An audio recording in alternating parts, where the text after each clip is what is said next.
The quadratic formula has two parts to it. In the first part of it, it says you have to have an equation, a quadratic equation in standard form, or expanded form, whichever way you want to call it, ax squared plus bx plus c, that is set equal to 0. Key issue. It has to be set equal to 0. The reason why it has to be set equal to 0, that's the only way to make this thing work. This formula is actually came about from doing some factoring and exploring that, and also a little bit of calculus was worked into it to come up with like this specifically designed, determined formula. Um, but it results from factoring essentially, and factoring was something that you also, if you remember the procedures for factoring, we're not going to necessarily review them a whole lot here. You'll see me use it occasionally, but you're not going to see me actually do the factoring because it's another skill that we more or less expect that you sort of know how to do or know how to get around by using the quadratic formula and making some adjustments here and there, because generally you could do it that way. If you don't have a quadratic equation set equal to 0 and you just start right into the quadratic formula, you're not going to get the right answer. So make sure that before you start trying to use this formula, if you're trying to solve an equation, a quadratic equation using it, then make sure that equation has been set equal to 0, otherwise you have no business using the formula. So here it says find the x-intercepts of f of x. Now x-intercepts are where the y-coordinate would be 0. So here's an instance where the quadratic formula would come into play really nicely. Because I would have to set this equal to 0. And if I set it equal to 0, and I'm going to say, okay, where are the y-coordinates going to be 0? Well, let's find the x's. So I'm going to do the opposite of negative 5 plus or minus the square root of negative 5 squared minus 4 times 1 times 6 all over 2 times 1. Please, please, please keep track of your symbols, positives and negatives, when you're putting the b, especially the b squared minus 4ac part. I get x equaling 3 or 2 as my two answers. Those would be the two x coordinates that would produce a y coordinate of 0. So when I say my x-intercepts are coordinates. So write them as coordinates. They're 2, 0, and 3, 0. What is the domain of f? Well, going back to that domain convention I mentioned in the last part of the chapter 1 video, the domain convention says, well, unless I see anything in the function that would tell me to restrict the domain from all real numbers, it's going to be I'm going to be all real numbers. I don't see any radicals in f of x. I don't see any fraction bars put x in the denominator. Therefore, those are the only two things we have right now that would create a problem.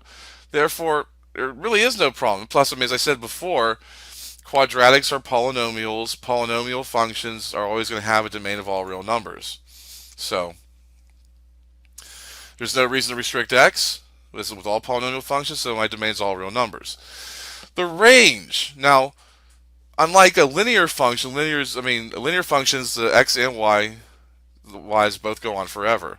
Not so much with a quadratic, because remember, a parabola will reach either a minimum or a maximum.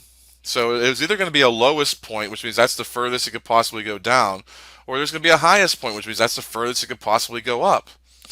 So what I want to do, if I want to determine what the range of this is, I got to figure out where the y-coordinate of the vertex is. That would be where either the maximum, and it's going to be a minimum here because of the fact that when I look at my function, the number in front of the x squared, which is a 1, because I don't see anything written there, it's going to be a 1. It's positive, and since it's positive, it's going to open downward, it's going to have a minimum. So I'm going to have something, when I'm all said and done, it's going to be, okay, well, I'm going to have y's. I'm going to probably have y be, something where there's going to be some number going to infinity. Because I'm going to have a lowest point, I'm not going to have a highest point. So it's going to look like that when I'm done. I got to determine what that number is that's going to go, on that left-hand portion of it. So first off, I got to figure out, okay, well, the lowest point is going to happen at the axis of symmetry. I better find the axis of symmetry. And the axis of symmetry is going to happen at 2.5 here. Now that I know where that's also the x-coordinate of the vertex. So to find the y-coordinate of the vertex, I'm going to plug the x-coordinate into the function, and that'll produce the y-coordinate.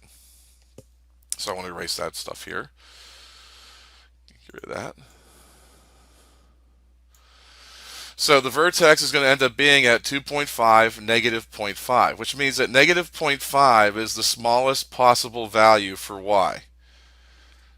The y values can go up from there forever. So when I write my range, I can say, again, like the same kind of format. It's going to go from negative 0.5, including it, to infinity. That's it. Find the inverse of f. And here's something we talked about before. When we found inverses before, we did an example in the previous video of a linear function, and we did an example of a rational function. In both of those cases, linear functions and rational functions, within reason, are typically one-to-one functions. But quadratics don't tend to be one-to-one, and here's why. Let's have a look at this. I'm going to find the inverse of f. So I let f of x become y. I switch my x's with my y's. So anywhere there's an x, I write a y. Everywhere there's a y, I write an x. So what I have here is, I want to solve this thing for y. I want to get y alone on one side of the equation only. So I go through the process here. So I isolate my y's. Then it comes down to, well, what do I need? I got to get y written alone on one side of the equation only, and I want it isolated. So how am I going to do that here? Especially when I have a y squared and a y. This is an instance where if you're going to carry this through, you're going to have to complete the square. And again, I could go through a whole bunch of explanation about what completing the square is, but completing the square is still another concept that is expected that you know what it is.